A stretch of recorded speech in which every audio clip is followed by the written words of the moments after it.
Friday edition, a Black Friday edition of Demetris and a Splash of Fanta. I'm John Fanta. He's Demetris. Nichols, and college basketball is back. I know how excited you are, man. I'll tell you what, these first 48 hours have been a blast to just watch. Listen, it's Thanksgiving, and I am thankful for college basketball to be back. We're here. Hopefully, we're here for the whole season. Let's get it on. Let's get it on, man.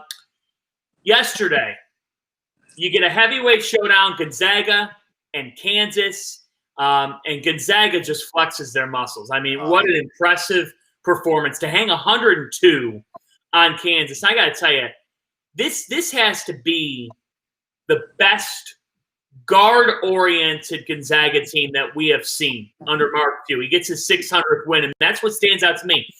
You know it. College basketball is a guards game. Yes. And I just had threes. They've had the size. They've always had that. They still have that. Drew Timme is that. But they don't have as much of the size as they've had in the past. That's okay because Jalen Suggs had as good of a performance in a debut that you're going to see with 24 points, 8 assists. Joel Ayayi, we knew what he can do, and he did it. And they have Andrew Nembhard coming off the bench. That's just downright scary.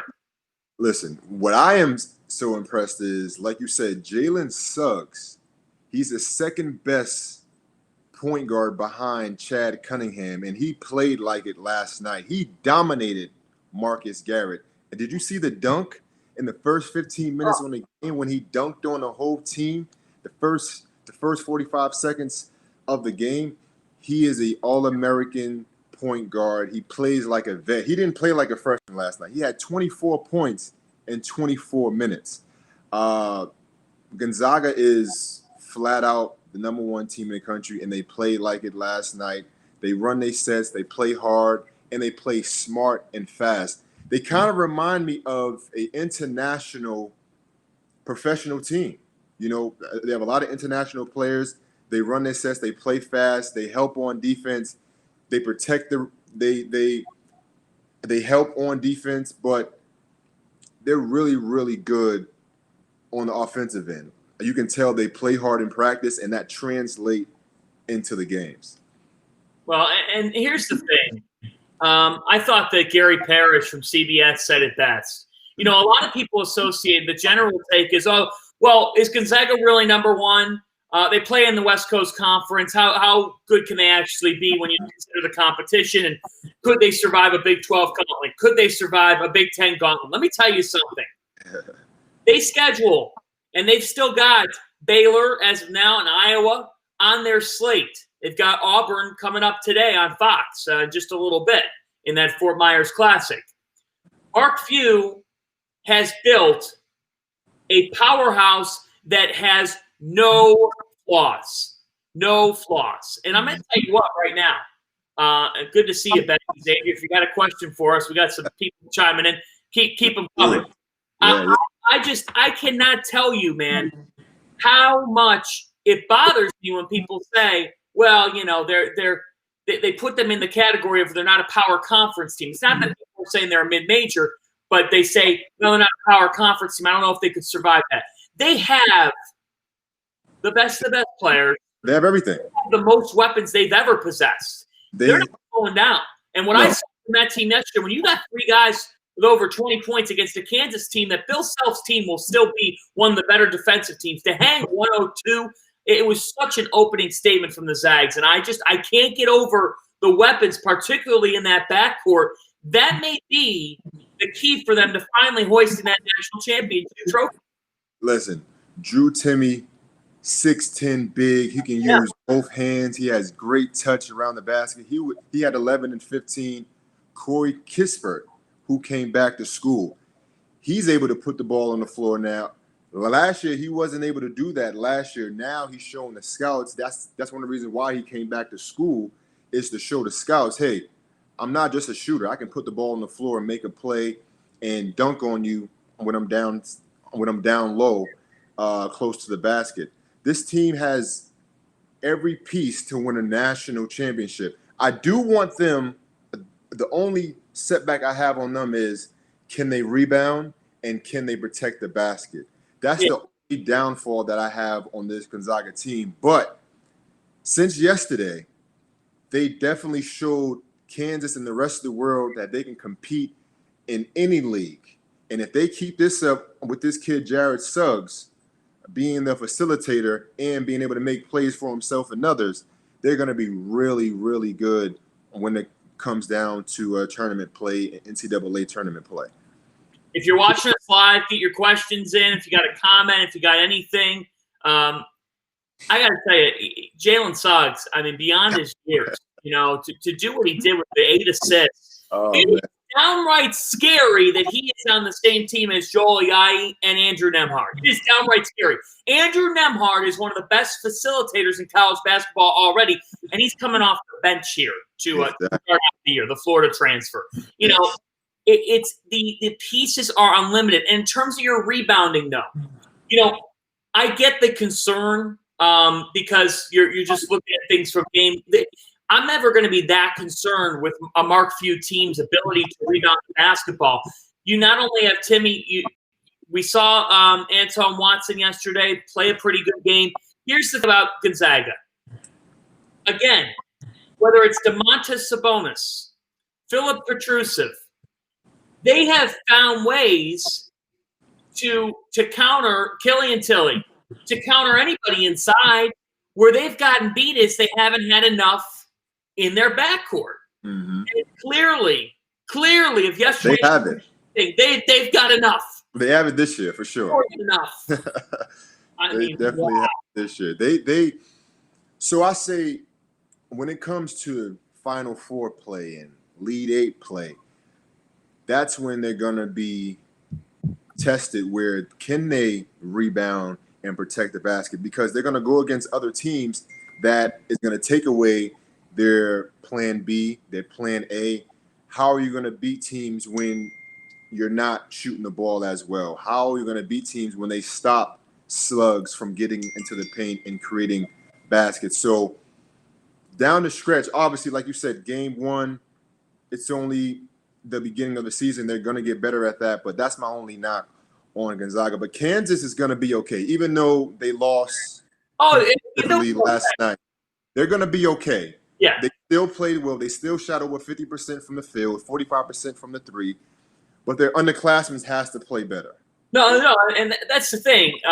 They have youth that hasn't been in the roles that they were in yesterday, and as a result, they got overwhelmed. And they really got overwhelmed defensively because 1 through 5, Gonzaga just has so much versatility. I just thought it was such a complete offensive showing, not just by the 102, but the fact that they shot the 3 ball really well. They beat you inside and out. Inside and out. Yeah, they beat you. Yeah, they really put it all together. So Gonzaga making an opening statement. Speaking of opening statements, last night, ho-hum, it's Thanksgiving week, and Villanova's 2-0 and has another Feast Week title. They beat Arizona State 83-74. They were up double digits, grew a big lead, and the story. We already know who the story is. The story is Jeremiah Robinson-Earl, who was the Big East Freshman of the Year.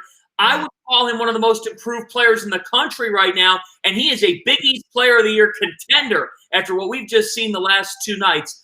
Jeremiah Robinson-Earl goes for a career-high 28 points. What did you make of this performance? Listen, I call him Mr. Earl after that performance last night. He had the best individual performance in day 2 of college basketball. 6'9", 230 pounds.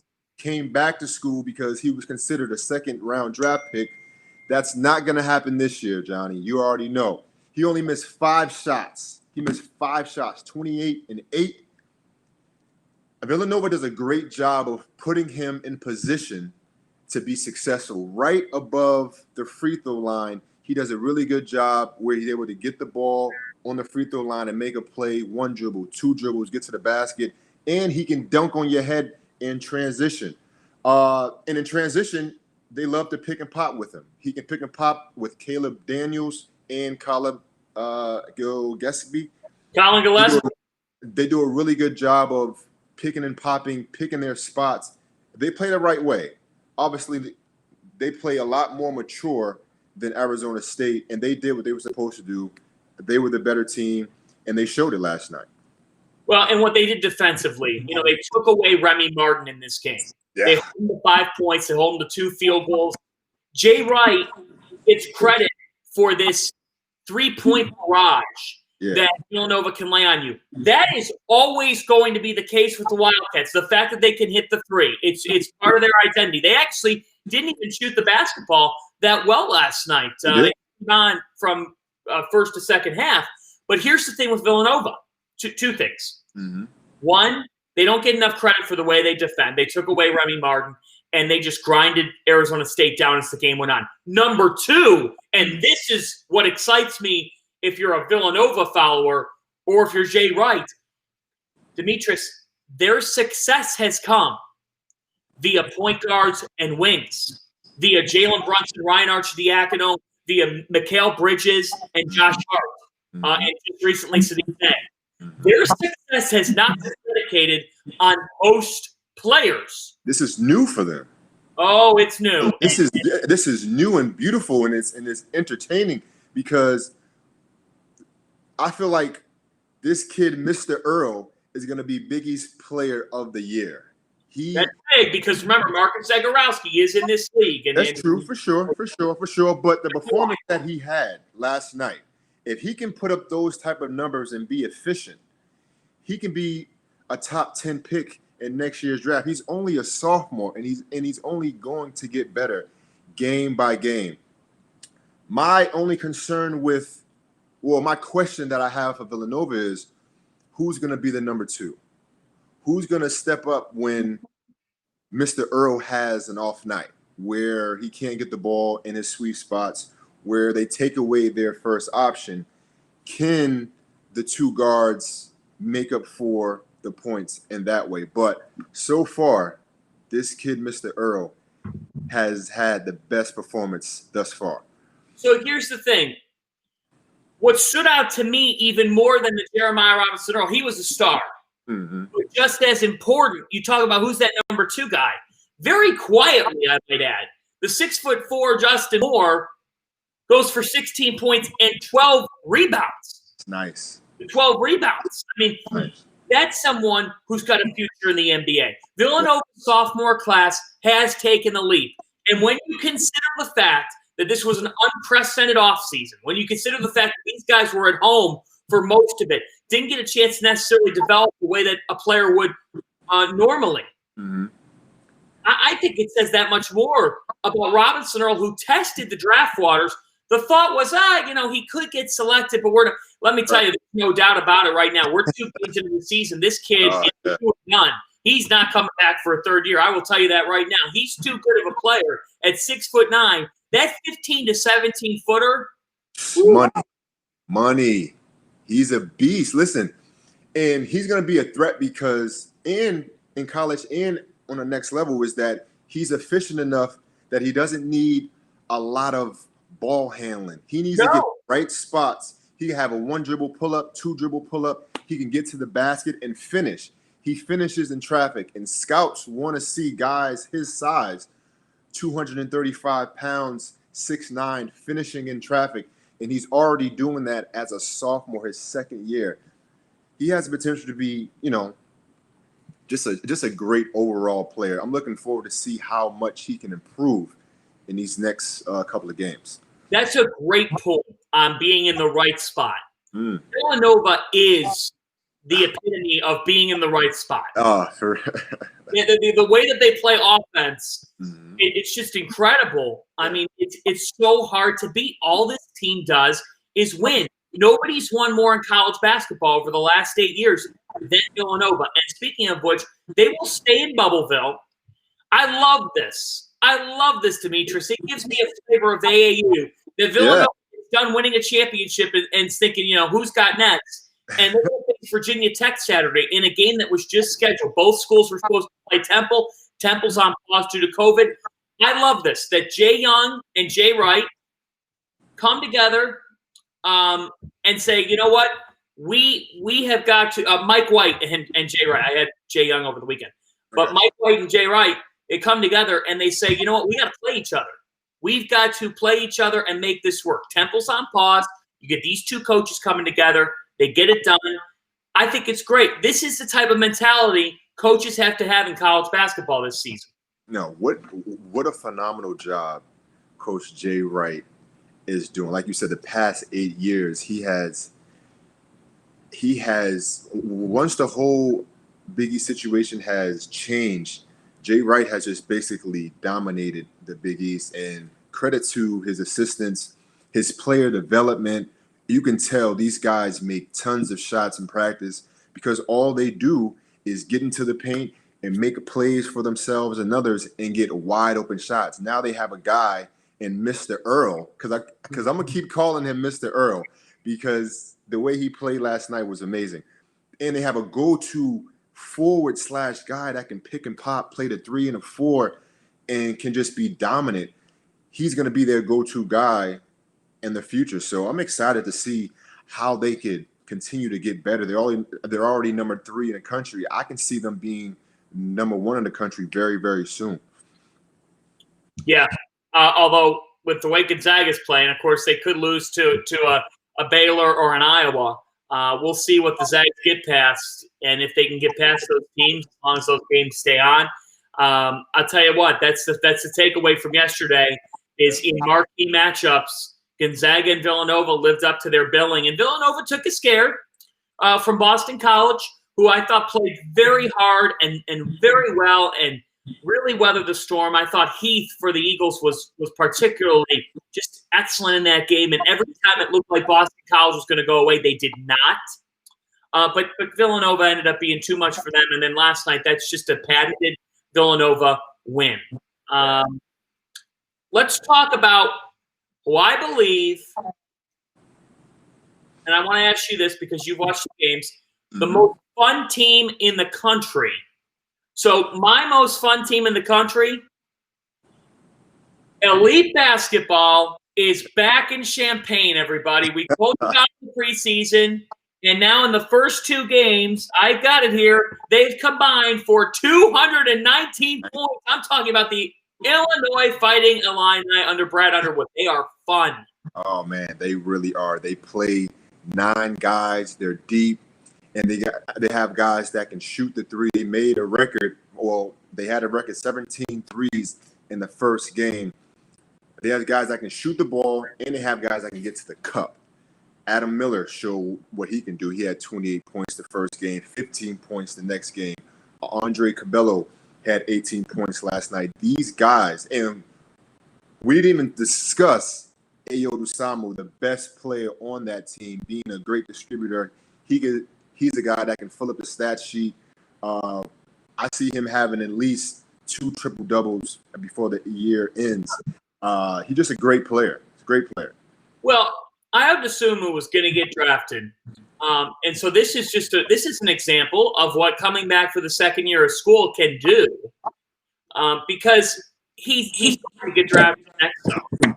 And he's only going to build up the stock. And he has a chance to be in the Final Four with Illinois, develop under Brad Underwood a little bit further, and then come in even more groomed for the setting when he gets to the NBA draft, to the NBA. So I look at Illinois, and to your point, Andre Cabello, an impact freshman, comes in off the bench. He has 18 points. Yes, and to have 4 double figures, when you have a player as good as Dosunmu back, and of course Kofi Cockburn, but Illinois has more than just that. And Brad Underwood has kind of reinvented the way he does things. They're a different team defensively. They've kind of changed their strategy around that.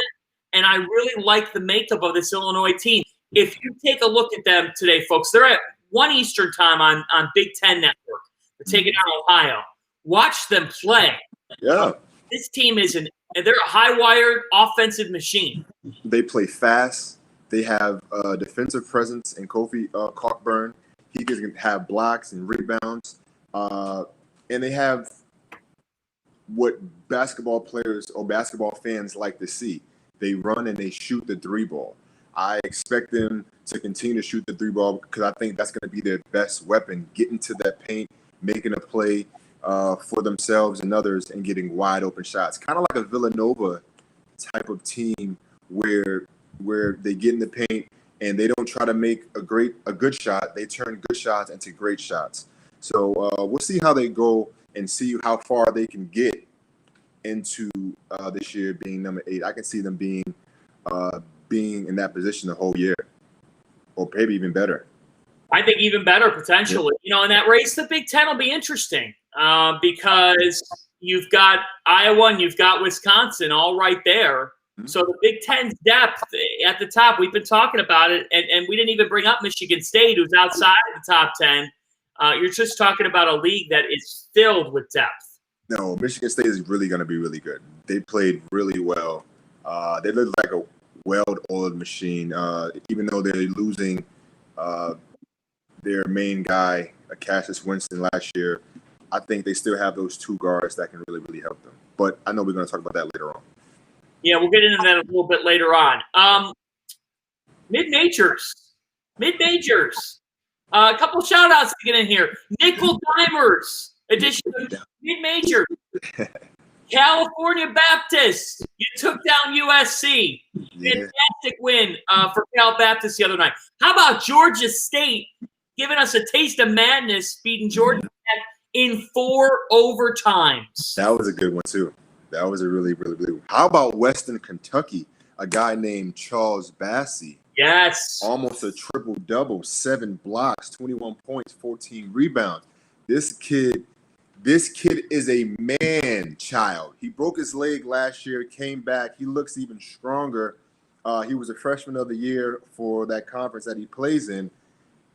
I think he can be a top 15 pick in 2021 draft. He dominated Memphis yesterday. Like no one on Memphis team could stop him. He was sealing, running down, getting blocks, sealing, turning around, dunking everything. He has a great 1-2 step. This kid he's one of the best players in the country also. Well, he is, and he's actually the best remaining recruit from the class of 2018 in college basketball. So people kind of forgot about him because that injury. Yeah. Not going to forget about him now. No. in Conference USA, all we've seen from them, Middle Tennessee State, UAB, some of these teams have caused some real problems when we get to March on the bracket. You do not want to see Charles Bassey and Wendell. You do not want to see that team. That team is dangerous. Yeah. The Toppers are well coached.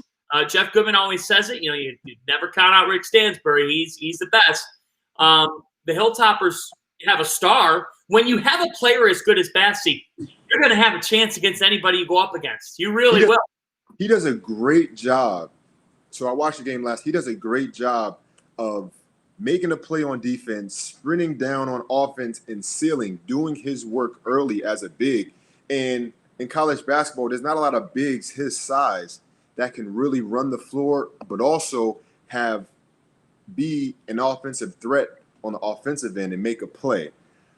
He had a 1-2 step where they threw him a lob, he missed it, but his 1-2 step was so quick, he was able to get the ball and finish on top of 2 Memphis defenders. He played really, really well last night too. They did. And just looking again at what they did, they get 3 in double figures, not just Bassey, but in 35 minutes, Tavion Hollingsworth, the senior, that's what I love about this team. Mm-hmm. Bassey is their star, but Hollingsworth is a senior guard. He's 6'2". He plays the chip on his shoulder.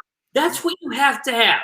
Like when you think about the ingredients to win in March, you got to have a senior backcourt or someone in your backcourt that knows how to compose a game.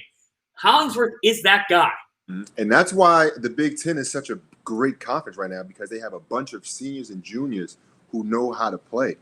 And shout out to the mid-majors, because usually guys who are mid-majors, those guys have the biggest chips on their shoulders because they wanted to get recruited by the Kentuckys. They wanted to get recruited by the Dukes and the North Carolinas, but they didn't.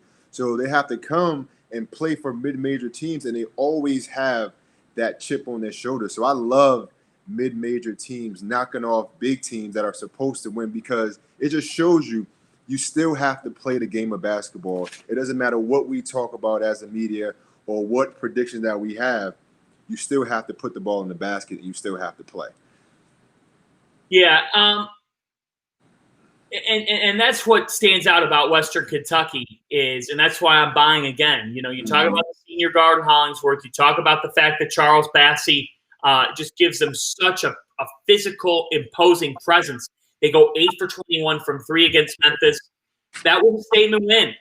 I'm all in on the Hilltoppers. I'm absolutely buying them, and wherever they fall, because I think that this team comes out of Conference USA, wherever they fall on that bracket, you are not going to want to see them as a potentially double-seeded team, double-digit seed in your region. We shall see what happens, but through 2 games have been nothing short of impressed by the Hilltoppers and what they've been able to do. Yeah, and Memphis has to play better, and I think they will. I think Coach Penny Hardaway and his staff are going to watch film and look at the seals that Bassey was getting. If you look at the game, a lot of the guards for Memphis, they weren't denying the ball. They weren't making it hard for Bassey to get the ball. They were letting him get in front and just seal. And the guards have to do better on the Memphis side, making it hard for their passer to get the ball to Bassey. So, but they're going to play better. Boogie Ellis has to play better. He had a great first game, but this next game he went 5 for 13, something like that. He has to play better, and he has to understand that now that you had a great first game, now you're on a scout report. Now teams are saying, don't let this guy shoot. So now Ellis has to find another way to get involved and get his teammates involved. Memphis has to adjust.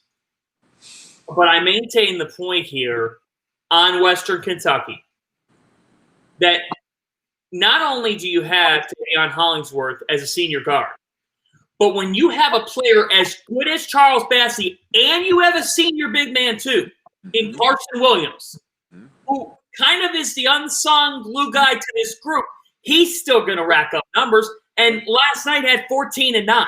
Yeah, solid. So you have 2 guys in that with length that can just impose their will in the front court. You have a senior guard in Hollingsworth. The Hilltoppers are legit. This is a team that could taste top 25. They're a team that can taste it throughout the season. I am buying this team because of the fact that they do have the returning experience. They appear to have some level of depth, and they have a player who is going to make a living in the NBA. Yes, he is. He's going to make a living in the NBA. So this is an interesting storyline. Yeah. Ryan asks, thoughts on St. Joe's yesterday and the way they competed against Auburn? Well, the thought is that is what you want to see if you're a Hawks follower in your season opener. You know, for St. Joe's, that's exactly what you want to see. Now, they got the odds stacked against them today against Kansas, an angry Kansas team that's going to come out and should win that game over St. Joe's. And I think yesterday takes a lot out of the Hawks. But I really like the way that they played. And I thought Joe's did a very good job of weathering any of Auburn's storms. On the offensive side of the ball, they've got some kids that have some real range. And this is a team that at St. Joe's, look, they have some retooling to do, but I was impressed. So, Ryan, to answer your question, there is room to be enthusiastic about St. Joe's basketball. I don't know if we knew exactly what we were going to see from the Hawks yesterday, but they were able to deliver a really good game and a good performance in an overtime affair down in Florida. Yeah, man, those mid-major teams, man, they always make it interesting. Always make it interesting. What else stands out to you from the first couple of days of the season? You know what, John? I'm just happy that we had a successful day. We had great competition. All the teams were in shape. As you can tell, guys were itching to play. Everyone out there was excited. They were in shape. Guys made great plays. Teams who were expected to play well played well. There were a lot of surprises. There were some standout guys that we talked about earlier. It was just a happy day. Like I watched basketball all day long. It was glorious. I watched basketball. Glorious. It was amazing. Yeah, and you know, I understand the fact. I think out of the power conference programs right now, there's 8 of the 87 or so. Mm-hmm. Look, I understand the fact that in terms of being shut down, that there are programs shut down, and it stinks. Butler yesterday shutting down after a season opener win over Western Michigan. Yeah. But you know what? It was beautiful. And there's still a large portion of college basketball that is playing. And from what we've seen, I haven't seen rust that much. I haven't seen teams come out and look like they're all over the place. Mm-hmm. I've seen some pretty good college basketball. It has been refreshing. It really is. It's been refreshing to take in. Yeah. And I was really, really impressed with what we've seen for the first couple of days. That Kansas-Gonzaga game, if you put that in the month of March and you didn't tell anybody, they wouldn't have known. No. They wouldn't have known that it was played in November. That was a high-level game for the first week of the season. And I was surprised because there is basketball shape and there's game shape. And usually you have to really get used into game shape because it doesn't matter how long you play in practice, how long you guys scrimmage against each other. There's a difference between game shape and practice shape. And a lot of teams look like they did a great job of training, getting ready, getting prepared because they knew that they weren't going to have exhibitions. They weren't going to have preseason games. So it was just get on the court, go 110%, and really play like it's your last game. Play like it's in March. And you never know when this COVID thing is going to hit college basketball. So teams are playing like it's their last game. And I love it because the competition is very, very high early in the season. And I love being a part of watching and talking about college basketball because this is exactly what we needed, especially in these COVID times.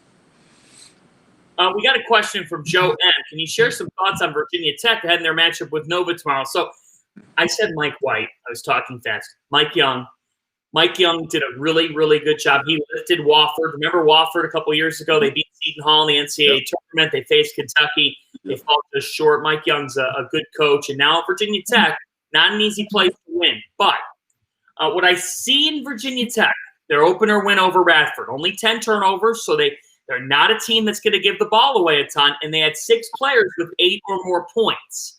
So we can see a balance with them. Now, this is not one of the better teams in the ACC. Nobody's saying that. They're in the back half of this league. But I see a team that's pretty efficient in the way that they do things. That's the Mike Young style. In terms of the star, Keve Aluma had 19 points in their season opener win, and an efficient 7-10 from the field, can't hit the 3. So Villanova's going to have to be ready for him in the backcourt. But that's the thing, Joe, is to answer your question, Villanova showed us what they do defensively in the way that they shut down a guy who could be an All-American in Remy Martin. So this is going to be a different level for Virginia Tech because they beat Radford. Now, not a bad Radford team, but they beat them by 15. They trailed for a good portion of the first half.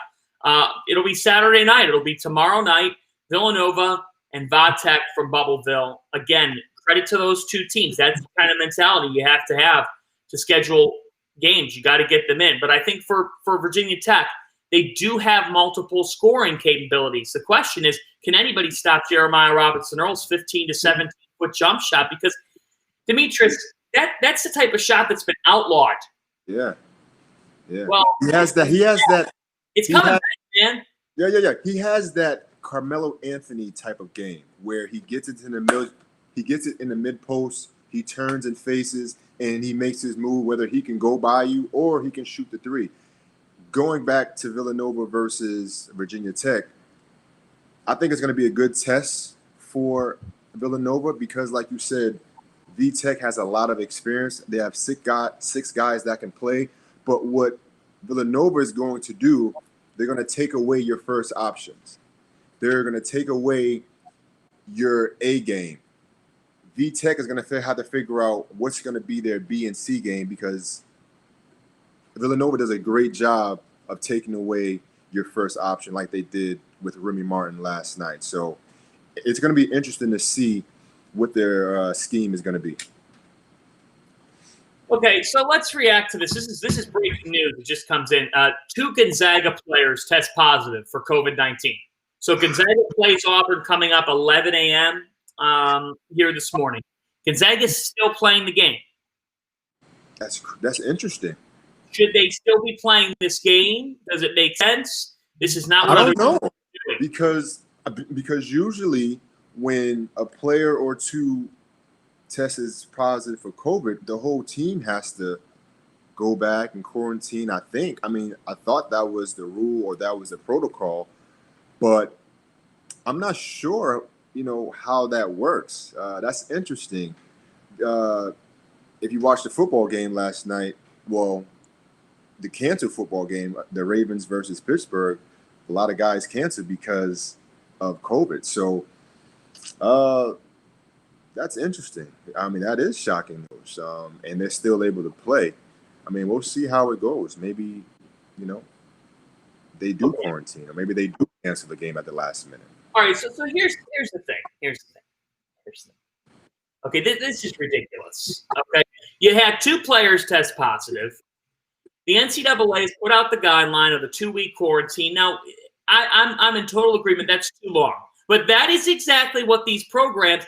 As a result of the guideline, you're now seeing these programs try to find loopholes and make up their own rules. You should absolutely not be playing this game this morning. That's very true. Be negative net. I'm glad to watch college basketball, and I'm happy to see the sport return. But you cannot sit here and tell me that you're preserving any health or safety of a student athlete or a program if you had two kids test positive for COVID-19 and you're going to play the game. And if you're Auburn, how are you okay with that? Right. How are you okay with it? That's the very reason why Baylor wasn't in Bubbleville. Because that means I take issue with this. That means that the players who tested positive for COVID, they were playing in the game. So that means that they could possibly spread the COVID to the other team that they played yesterday. Of course. Potentially spread it again today. So it is an issue because now that is not a good sign. You cannot play it today. That's not a good sign. That's not a good sign for college basketball. That's not a good sign for basketball. It's not. It's not a good sign for college basketball. And it's an example of really a lack of uniformity and true leadership. Mm-hmm. Mm-hmm. I hate who do you to blame, though? Who do you blame? Who do you blame for this? Who do you blame for them possibly continuing to play today, even though they had two positive COVID tests? First off, the Gonzaga administration clearly is putting basketball in front of any sort of health or safety idea. They're number one in the country. That's why. They're number one in the country. That's why. Yeah, and it's double standard. Yeah. Double standard. We got some people commenting in. How about the officials? How about the people working at the game? Look, again, I'm not sitting here and being negative, Ned. This is just real, folks. This is not taking this thing seriously.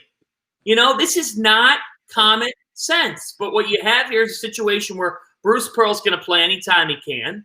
And the fact that Auburn's going to step on that floor and play a Gonzaga team that clearly they've all been exposed to COVID.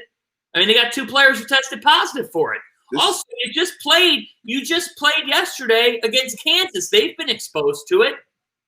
If I was Auburn, I would cancel. You know why? Because it's not about today.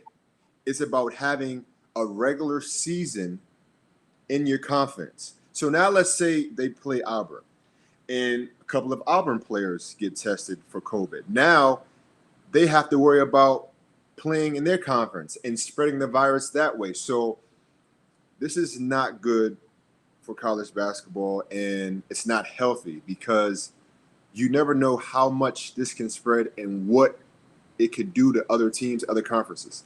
Okay, so as we are live right now, Isaac just chimed in. I think they just said they didn't test positive. So, Isaac, here's the response to that. Jim Meehan, who's the Gonzaga basketball beat writer, he clarifies just now, clarification. Two Gonzaga players are out due to COVID-19 protocols, not necessarily a positive test. They won't play in today's game. Jeff Goodman reporting it's two younger role players. Okay, but so Isaac said, I agree, but there's still a big difference between being in close contact and testing positive. But again, all their teammates were in contact with these two players yesterday. What's the standard here? It's not rooting for the game not to happen. It's just we don't have a standard of what's the rule, right? Expose their teammates, expose their coach. Yeah. But me, it says to me, if you were exposed to the virus and you have two players who are being held out due to COVID-19 protocols, those two players are being held out, but the other players aren't, even though they were around the two players yesterday. Something doesn't add up here. Doesn't. Am I right or am I wrong? Yeah, man. Just like Joe said, safety first. Right now, it's only day 2. We were just having a great time talking about how happy we are to talk about college basketball, and you just got this breaking news that 2 Gonzaga players are potentially have COVID. Like, this is not a good sign, because this is only day 2, going on day 3, and we never know what's going to happen. Go ahead. You know what's a bad sign, man? It's a bad sign because what you have is nobody's following. Not nobody. You got some apples that are not following the rules. Yeah. If this is another team, mid-major, or a team that's, again, not number 1 in the country, they're taking – a lot of these programs are taking it seriously. We have to. Money. This is big money. Yeah, I do not understand how a game like this can be played according to the guidelines and protocols that were released. And I think, honestly, like you said, I don't want to be negative or the bearer of bad news. I think this game should be canceled. This game particularly, not all the games, but this game should be canceled at least until we find out, who spread it and who else has it and who can potentially have it from yesterday's game. So it's a, tough situation right now. Tough situation. What do you think about Louiville and Seton Hall? Oh, let's jump in. Let's jump into Louisville and Seton Hall. That is coming up today at 4 Eastern time. So Seton Hall was on pause for 2 weeks. They just returned to the gym on Monday. Mm-hmm. And they've been practicing this week following their COVID-19 pause. It ran its way through the program. Pirates play Louisville this afternoon. Okay. So this is a very interesting front court matchup. Sandro Mamukelashvili is the star for Seton Hall. He's the All-Big East preseason first-team selection. On the other side, you get a guy who I think is going to take a pretty big leap this season for Louisville. That's Samuel Williamson. 6'7", Swiss Army knife, was nursing an injury in the preseason, but clearly he's okay. Shannon Russell does a great job as Louisville beat reporter. Talked about that earlier this week. Louisville won their season opener. So I'm fascinated to see that matchup. And I'm fascinated to see for the Seton Hall Pirates, they have a new point guard in Bryce Aiken. What does he exactly bring to this team? He just started practicing a matter of weeks ago, and then they got paused due to COVID-19. This is a very unique matchup. 2 teams that typically defend really well. Chris Mack and Kevin Willard know each other from Mack's time at Xavier and Willard at Seton Hall. They faced each other in the Big East, and now they've made this meeting work. A sexy, non-conference match between 2 teams who are not ranked, yes, but could be considered after this one. I'm looking forward to this matchup. These are 2 different teams who have players who have to step up to have different roles. Louisville, I think, is going to struggle this year. They lost a lot of scoring last year. They have a great transfer in Carlick Jones. He had a really good game last game. He can dominate the ball a little bit too much, but can he be that guy with experience to distribute the ball and make others better? Samuel Williamson, my question mark for him is, can he be consistent? That's the question mark that I have for him. Yeah. He shows glimpses of his potential, but can he do it every single night? Could he be that 15-point-a-night scorer? I think he can. He was a freshman last year, so the lack of consistency, it's natural there. But clearly, he has taken something of a next step. Chris Mack told me in the preseason that he was more than poised to be a breakout player in the ACC, and there's no question that Sam Williamson is that type of guy. David Johnson, I think he has to play better.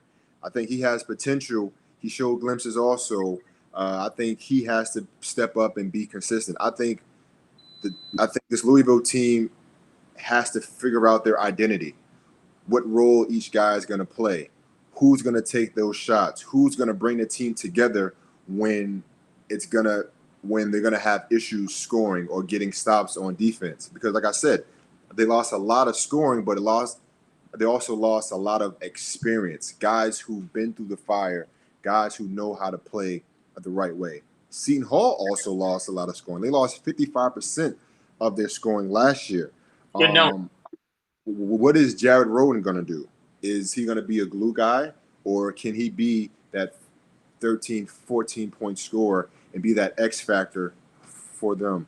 I have a question for you because I know you went to Seton Hall. Who do you run your offense through if you're Seton Hall? Do you run and do Bryce Atkins, the best transfer who transferred to Seton Hall, or do you run and do the big guy, Samuel?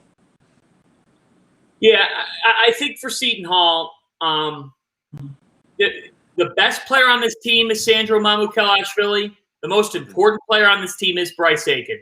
Because if he's not playing to his capability, Seton Hall does not have a solid enough option beyond him at the point guard spot. They have Jahari Long, who's still learning, obviously, and they would be relying on a combination, of Takal Molson and Shavar Reynolds to try to piece things together. It would not be what their best is. It'd be far from that. They need Aiken, and they need Aiken to prove that he can stay healthy, durable, give them a full season. If he does, Seton Hall's kind of the wild card team in the Big East. They're picked to finish fifth. I think they could be as high as second or third. I also think that if Aiken doesn't pan out, that they could be lower than fifth. So it kind of hinges on what that point guard brings to the table. Jared Rhoden should take a big leap in his junior year. The X factor is Tyrese Samuel. We'll see what the Pirates have in store. You said it on Carly Jones. I would not be surprised. Seton Hall paused for 2 weeks before this point. If they break out a little zone defense, your conditioning might not be in the best place. You might go a little zone. Louisville shot 6 for 16 in their season opener win. But the Cardinals perimeter game, I don't know how strong it is. We need to see them. Like last year, Ryan McMahon gave them that. He gave them that from beyond the arc. We got to see what happens here today with the Cardinals. I think particularly from beyond the arc on the perimeter. Yeah, I think the Cardinals are going to struggle in the beginning of the year. The last game I watched, it looked like there were a lot of miscommunication, a lot of guys getting upset with other guys because they missed an assignment. Like I said, who's going to be that guy to hold them together? Could it be Jones or could it be Williamson to be that glue to hold this team together? But I do like Seton Hall. I can definitely see them being in the number 2 or 3 spot and really making some noise in that Big East conference. I like Aikens. I think he brings experience. And he brings maturity. He can get to the basket by himself, but he also can make plays for others. That's the key. The ladder. The ladder's key. He's got to be able to facilitate for Miles Taylor, who's got to put it all together this year. This is such a crucial year for the senior guard because we're relying on him to consistently be able to knock down perimeter shots, and then Jared Rhoden, of course, as well. I'll tell you what stands out to me today as well. I think we could see an interesting game at 3 o'clock this afternoon. Houston is taking on Boise State. Okay, this is the Boise State team that returns a good level of their core. And Kelvin Sampson's team is ranked 17th in the country. They might be the best team in the American this year. And I think consistently the job that he does down in Houston, it's strong. It's strong. I'm curious to see what happens in that game. It's one that I'm watching. I think it's on ESPN Plus this afternoon. And Houston, they were able to win their season opener. Today, they come into today with a sophomore to watch out for. Here's a name, Marcus Sasser. He had 7 3-pointers in their season opener win. And when I think of Houston, they just know how to get out on the break, to make things happen for perimeter shooters on the trail. And today they're going to take on a Boise State team that's actually a double-digit underdog. I expect a closer game than that. I really do. Yeah. But I look at their underclassmen. I mean, Tremont Mark, he had 22 points their season opener. Houston's a fun team. They've got some young talent that's come in. And Kelvin Sampson continues to do a pretty underrated job down in Texas with the Cougars. He does a really good job. He does a really, really good job. The game that I'm interested in seeing is LSU versus St. Louis. Two teams that really need to try to figure out their identity. LSU is depending on a 5-star recruit, Cameron Thompson. He shot 21 shots in the first game. Also want to see how Darius Days is going to do this year. He's a knockdown shooter. He can also get you a bucket. But St. Louis is 10 deep. They have experience. They have a guard in Jordan Goodwin, who's 6'3", who averaged a double-double last year. He led the team almost 16 points per game, and they have a senior, Javonte Perkins. He's a 6'6". He can create and make plays for himself. He averaged 15 points last year. Overall, I think St. Louis upsets LSU with experience. LSU is young. If I wouldn't call that much of an upset. I like the Billikens with you. I'm with you on it. You like that? If LSU does win, that means that they're going to force St. Louis to the free throw line. St. Louis only shot 58% from the free throw line last year. I say take away their shot, force them to get to the free throw line, and see if they could, hurt you that way. If not, continue to foul them and continue to slow down the game and force your freshmen to try to take over the game on the offensive end. Yeah. We'll see what happens there this weekend between St. Louis and LSU. A couple other things that stand out to me heading into next week. We're going to have Maui Invitational, which is really the Asheville Invitational. That'll start on Monday.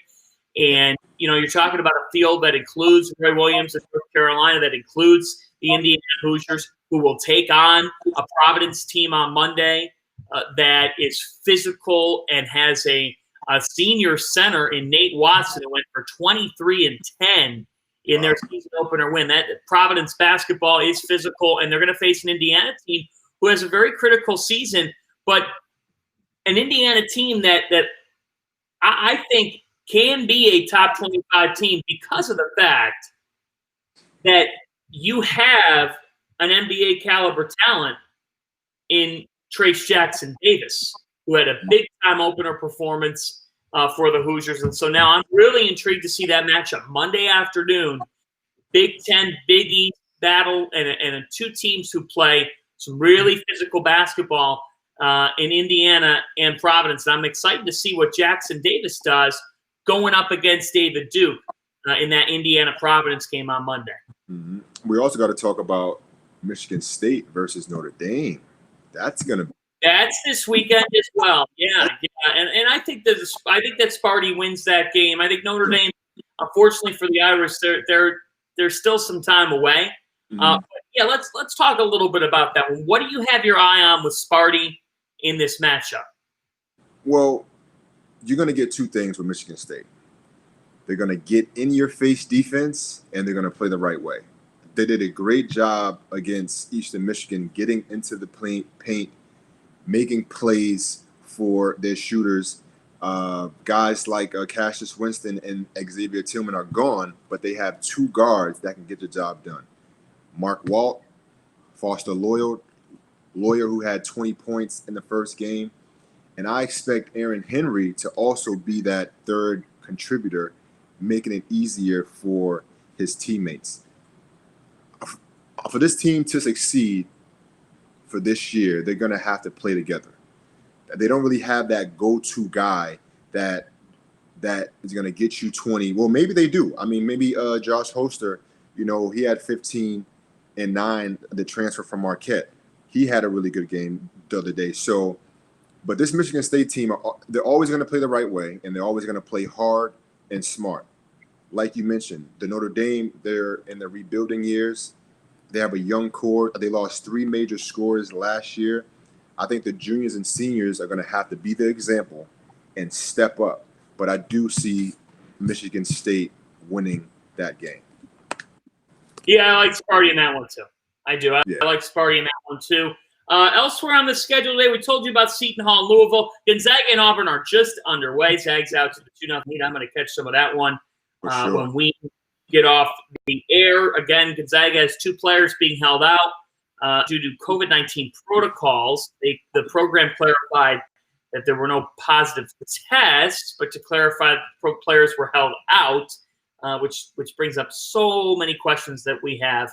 And we thought on the side of health and safety that this game should not be getting played, but it is getting played, and so we have more college basketball to watch. But it seems like an unresponsible thing in more ways than one, and yet they're playing. How about today, ESPN 1:30, Western Kentucky and West Virginia. Ooh. Fun. That's very fun game. Very fun. Bassey. I see Bassey having another double-double, possibly a triple-double with his blocks that he had yesterday. He had 7 blocks yesterday. He's going to be dominant like he was, and I think this is going to be a really, really fun game, the battle of the bigs, and they both play good, solid defense. It's going to be interesting who turns out to win. Feels like a 5-12 game. Yeah. 5-12 game on Thursday afternoon during March Madness at noon. Yeah. At 12:15 on CBS. When I used to stay home from school. Yeah. Did you ever hold March Madness? Did it again? Oh, of course. You got to. You have to. In college, I mean, because I graduated early, I always made sure that I went home. Well, I went back to my dorm and I catched a few games before I had practice or I had that last class during the day.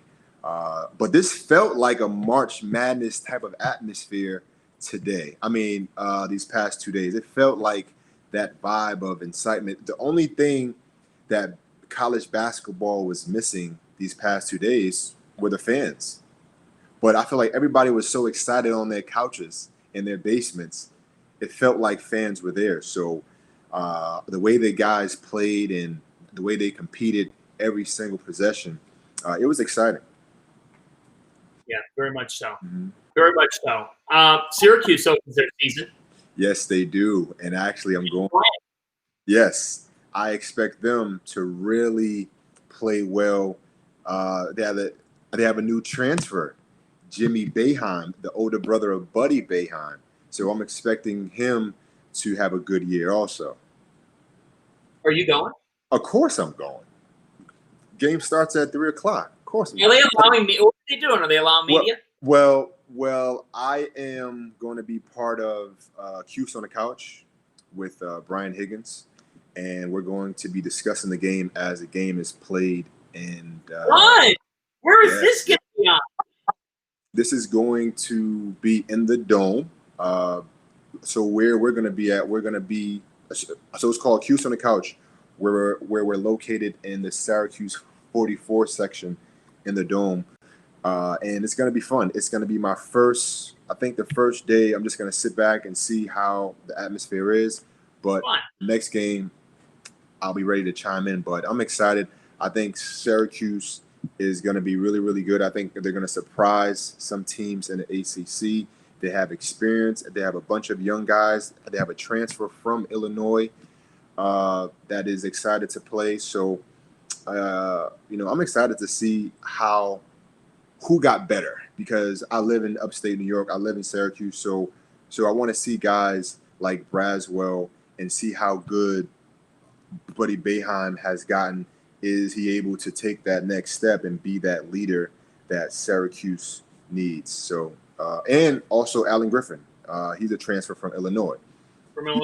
Yeah. He's a guy. That was a big pickup for Jim Boeheim. Great pickup for the Cuse. So I'm expecting him to make a presence. I'm interested to see what big is Barama Sidibe going to step up.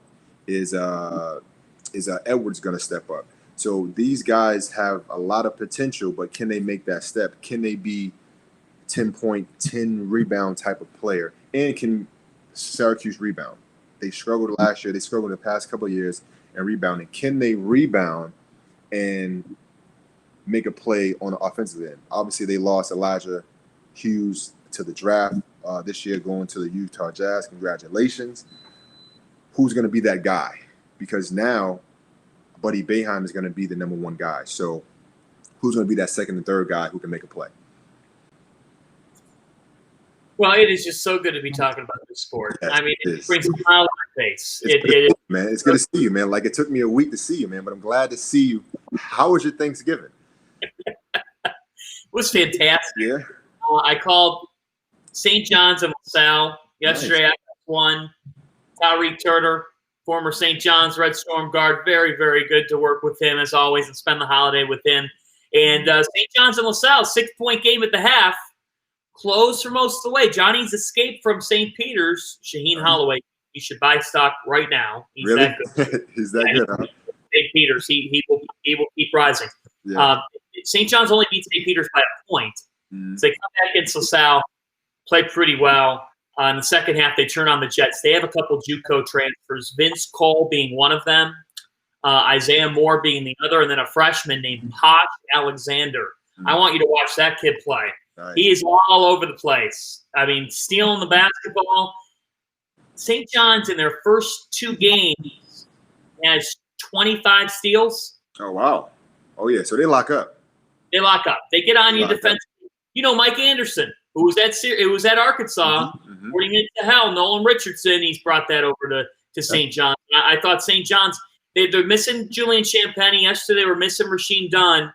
But when you consider the fact that only 4 of their 10 players who played got minutes last year, I thought yesterday was an improved effort for them. And in the second half, they really turned on the Jets. They're a team that could be slept on a little bit too much, and I'm interested to see what they do going forward. So I had St. John's and LaSalle, and then I had a great turkey dinner. Nice. Shout out to my neighbors, Dave and Kath. I'm telling you, man, the mac and cheese was fantastic. The stuffing, the gravy was beautiful. Nice. I stuffed. Yeah. I didn't go for seconds. I went for thirds. Listen, how was your Thanksgiving? Listen, I went for fourths. Yes. My wife, my daughter threw down. They have a special dish. Instead of macaroni and cheese, my wife makes a cauliflower mac and cheese. Oh, okay. So if you ever come to Syracuse, I'll make sure you get a plate of that to go home with. But it was great. Macaroni and cheese, cauliflower mac and cheese. We had some collard greens. We had some cornbread. We had sweet potato. Cornbread, love it. Chicken, turkey. What else? Lasagna. It was lasagna. It was amazing. I know I gained at least 8 pounds. Good. From last night. Good. I'm so glad you went for fourth. So I'm excited to see players how they're gonna play today, because after Thanksgiving, me as a former player, I knew whenever I played the next game after Thanksgiving, I was always sluggish, because you put on those pounds, those extra 5 pounds that night after you play, and then you have to play the day after Thanksgiving. It's very, very tough. So I hope guys didn't eat too much. What was the best feast week event you played in? You know, the MTEs, Thanksgiving week. What was the best thing you played when you were at Syracuse? I don't remember. You know what? See, now you're telling my age, because I don't even remember. So you didn't go. You didn't go to Maui. Did you go to like Mohegan Sun to play, or did you go to the NIT at the Garden, or did you play in Orlando? Where did you guys go play? No, see, like we didn't. So like during this time, we really stayed in upstate New York and played. Like we played a bunch of non-conference games. Yeah. We did a lot of exhibition. Just recently, Syracuse started to go to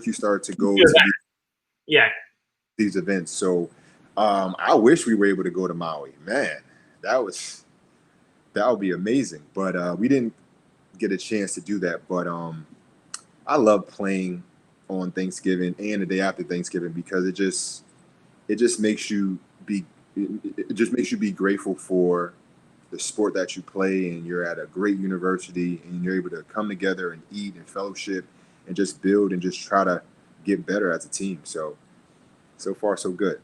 Wishing all of our listeners and viewers a happy, safe, healthy Thanksgiving. and holiday weekend. Enjoy the college hoops.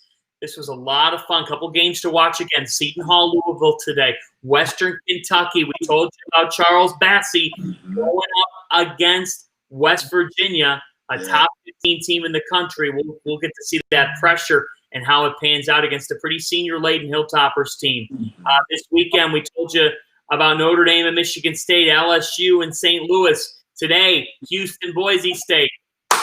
College hoops is back, folks. Listen, I'm going to get out of here and start preparing my lunch because I know I have a lot of leftovers upstairs. I like to thank all the viewers that locked in, that tuned in, that are showing some love for Demetris and the Splash of Fanta. Fanta, I was thinking that we should get a sponsor and we should get the big bottle of Fanta soda and just put it in our camera as we talk in these next couple of weeks, man. What you think? Good. We could contact them, but you have the Syracuse connections. I do. So, I mean, I'm just looking for you when you're at the Carrier Dome on that couch today. Ink us a deal. I definitely would take pictures, and I'll definitely let you know how it goes. But yeah, man, let's get out of here and let's eat some leftover meals. Happy Thanksgiving to everyone, all the families out there. I'm thankful for college basketball. Thankful for my family, John. I'm thankful for you to be my partner. Let's continue to build. Let's continue to just be happy about basketball. Just enjoy it while it lasts, because we don't know if it's gonna last the whole year. So let's just enjoy this weekend and just really, sit back on our couch and eat some food, watch basketball. Lots to be thankful for. Thankful for you too, my friend. And thanks to everybody for listening, tune in, subscribe, download, follow at the Field of 68 on Twitter for all your podcast coverage. Jeff Goodman and Rob Dauster on every morning with the best bets for the day, and we're on here with you, giving you an outlook on the sport. So thanks for tuning in. We appreciate it. And for Demetris Nichols, I'm John Fanta, episode 3 of Demetris and a Splash of Fanta. Enjoy your hooping. Yes, sir. We'll see you.